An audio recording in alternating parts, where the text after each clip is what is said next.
50 جلسة درس فقه ميسر'dan nahmeduhu ve nusalli ala Resulil kerim. Dersimiz neçat bir tətil bolğully. Indi geldik yamaçlardan başladık. Bu yıldan 98-nji yıldan. Öten yıl qıjeleseler iyidi. Dersimiz var mekruhat namaza. Mekruh diýerler iki form bolýar. Bir bolýar tenzihi bolýar, halala yaqin. Bu bolýar mekruh tehrimi bolýar, haramyň hukmuna. Otam eger kitapda mutlak şu durda mekruh diýip getirse, onun şoň hemmesinden göwren çekmeli bolýar ýani. Şon ulamalar haýty tenzihi, haýty tehrimini bellese ona beter gawy boljak. Emanki belli edilmedik ýerde şu taýda ihtimaly ki tehrimi bolsun, o da ba. On şu taýda şoňa habardar bolmak gerek. Şu bizim aramızda görsem malahim mekruh ahim diýerler. Mekruh da günah bir ýerde, fark etmeýär. O inki olhan günah bir näme? Olhan günah biri günahny gişik bilmek ýani. Hop barel dertimde 23-nji murat fıkh müyesserden dertimde alıp barýar. Balazadan her du aslin az her du bazu ýehiş. Yani namaz okuýanda elini çermep barahim şey haqqy çermep namaz okuýmaklyk. Keşim kirahiyeti var. O näme diýip sen şu suratynda bagşlaryň onu pasalaňa. Şäherdaryň onu pasalaňa. Şu suratynda gelip namazda şu halda bir edebana bilen durmaklyk Allah Taala ona şibir dogurlat der yani. Ondan sonra 24-nji namaz kandan tenha başşal var. Fakat balak bilen namaz okuýar. Ya fakat zullar bilen. Ya tenha bazir jamy, ya fakat erekir bilen namaz okuýar. Behemrahi daştan gudret bilen puçdan pirahan. Vary bolup etmeýär da.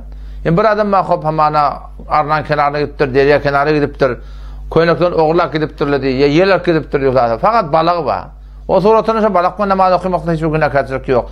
Ya fakat barahim başka koynaklar yok. Burada ne barahim nimet var, yani rekabiyeti var. Şu suratında başka zat yok, bulduğu namaz okumaklık, onun iradı yok.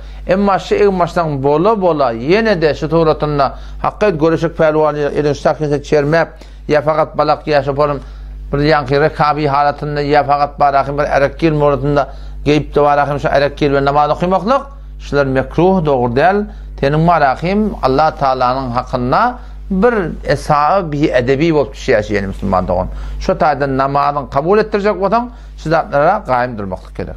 Elbette bir gurur manysady. Ýa-ni dünýäň ne goştuň darly iftasyna şahyny gurunda şolamda şuat yankı bir elin bir sakınca çermemek var şuat. Ati doğrultunda şuat Türkmen ilin arasında edilýän dat. O hiç kimin bir edebi bilen hak. Yani sen şu Türkmen ilin arasında sakınca bir adam çermek etse ati de yani. Öyle bir hıyabanyň malakyn getmeyen latlaryny bilýärsin etýär da. Ati adamlar neden hak. Ama ati doğrultunda sen şu asy goşaryňa çellim. Yani moçun defetinden bir kitap dolayan da koyna şey değil mi? Şun çermek gezmeklik ilin arasında bir edebi de bilinmeýär. Ya ondan berdi. Sen kadimlak Türkmen malahim adançylar ya da atlar ortam bunu zawallymda gir berýändirler. Köşede de burada eşlik gir berýärler ki erekkili diýen ki näme diýerler adına aslin kuta bilen namaz okuýmaklyk. Olam şu zatlaryň mebnaty urf. Yani kadim zamanna şu form ýygmaçlar geýmekleri ya hatta sakense çermemekleri näme diýerlemişik aýyp bilýärmişik. Ama bu zamanda ilin arasında şu zatlar aýyp bilinäk aslin kuta bilen rahat gerilip ýa. Asıl namazda ol bir ýygmaç bilen namaz okumak diye gawdiya keten şo bilen namazyň şol bilen şol ýygmaç bilen hem mihmanyň ona çykyp biljek bolsam diýdi. Onda şu köle mihman ile öldür aslin kuta bolagly.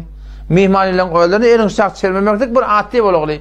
Adam şu taýdan şuň kun fetwa şuna bermekdik geçikdi gördüler ki haýdy bir adam marahim bir şok torotunda aslin kuta bilen namaz okuýda ýa elin ete çermeli bilen bir kerahiyet indi näme diýmekdik gerek şuna ayrılı deyip aytmaklyk şuna geçikli bolýar diýip barahim o men darafta goş bilen gurun edemde şuňysyna şu formrak bir nazar doladylmaga garşy. Şu taýdan bu zatlara şu zamanna gir berip bermeler yani. Bu fakat balan gurunda, fakat zulbarın gurunda, fakat erekilin gurunda ya da bilýär.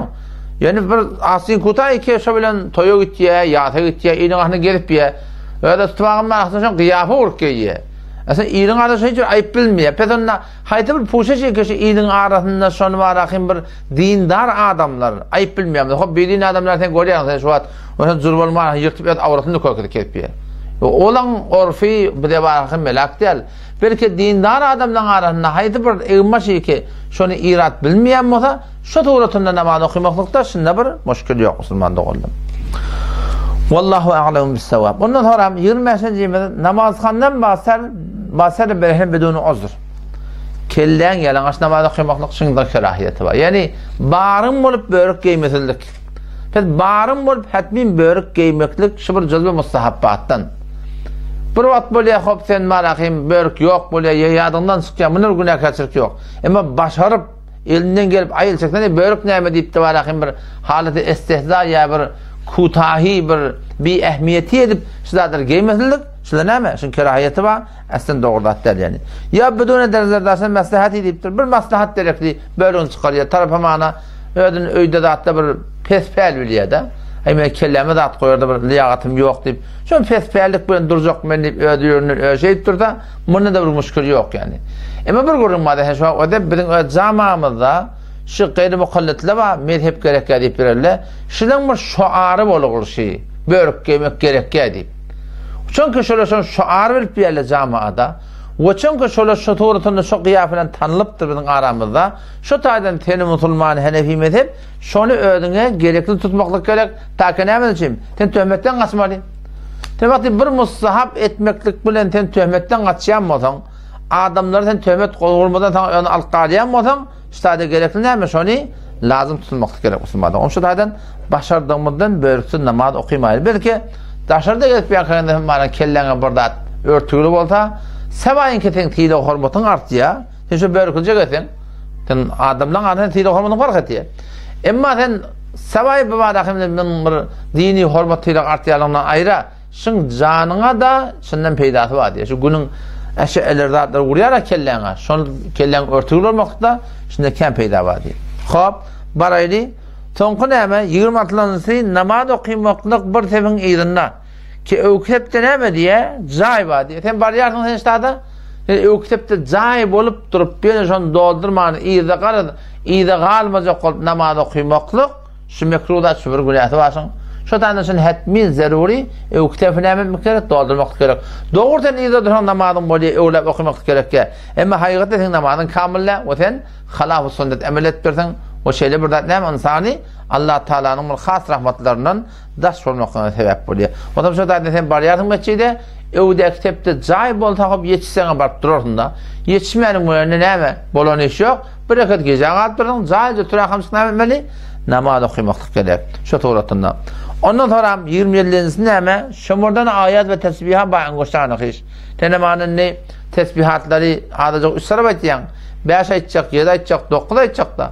şu tuğratında şoları 1, 2, 3 diye bir şey el barmaklama tanımaklık şun kerahiyeti var ettirler. Fakat bir namazı izade verdiktir sonra namazı tesbih vardır. 10 taraf 15 taraf aydiler akım.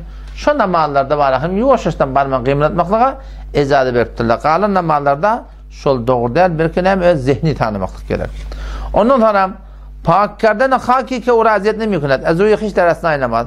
Ten düde namaz okuyup hulata bir tamamını namaz okuyup mağlayına bir dadına bir kumzağa oyan beyan degiya da ten onun şu ten rahatçakta doğun bir ediyet verip de durunak şu tuğrası ediyet vermeyen durumda da şöyle ayırcak koyup arada etmeklik şu da bir doğru da şu ten Allah Teala adam atını bir inlemeyen duran adam oluyor aslında yani öyle yan böyle şey kıyım olat doğru ettiğin burada mağlayına dürtüptür ediyet verip de ona ayırsan omur müşkül yok yani ama ayrım bir ediyet vermeyen durumda da ayırcak koyup başa oturmaklık şu da bir doğru da der yani.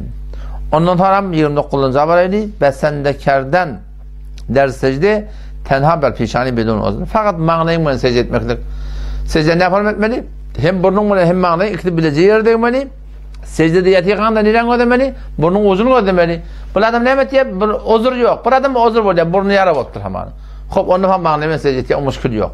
Ama bedun uzur fakat mağnayı secde etmeklik şun kerahiyeti var, şun secdeti kamil değil. Elbette her secdesi vacip olanak. Allah temizliğine tevfik versin. Vesselamu aleyküm ve rahmetullahi ve berekatuhu.